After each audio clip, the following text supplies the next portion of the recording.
মামা বাড়িতে জামাই ষষ্ঠী প্রায় উঠেই গেছিল বলা চলে। মাসিরাও আর কেউ আসে না দিদিদের বিয়ের পরে, কিন্তু মা বাবা এবার প্ল্যান করলো যে এবার জামাই ষষ্ঠীতে যাবে। দিদা সেরকমভাবেই নেমন্তন্ন করেছিল, আর যেহেতু আমরা 4জন যাচ্ছিলাম, রনিকে কোথায় রাখবো, তাই রনিকেও নিয়ে এসেছিলাম। খুব সুন্দরভাবে আমাদের সাথেই কিন্তু এসেছিল। তো পৌঁছে গেলাম মামা বাড়িতে, আর আমার মামা বাড়ি কিন্তু হাবড়ায়। আর এই হচ্ছে আমার দিদার মেয়ে জামাই।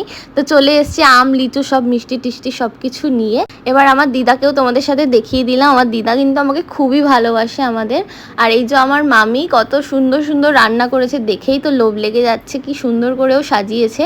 আর সব রান্না কিন্তু মামি একার হাতেই করেছে। এই যে আমার মা আর বাবা বসে গেল খেতে। আমাদের পৌঁছতে পৌঁছতে অনেকটাই লেট হয়ে গেছিলো, আমিও বসে গেছি খেতে। মা বাবারও বয়স হয়ে যাচ্ছে, এবার প্ল্যানিংয়ে আছে ছেলে মেয়ের বিয়ে দেবে। মনে হচ্ছে এবার শেষই জামাই ষষ্ঠী, তার জন্য এবার জামাই ষষ্ঠীটা একটু স্পেশাল ছিল। আর সন্ধেবেলা আমরা একটু ঘুরতে বেরিয়েছিলাম, কারণ হাবড়াতে আসলে আমাদের অনেক রিলেটিভের বাড়ি আছে। এই দেখো আমার একটা দাদার মেয়ে কত কিউট, আমার সাথে কত সুন্দরভাবে বনে গেছিল।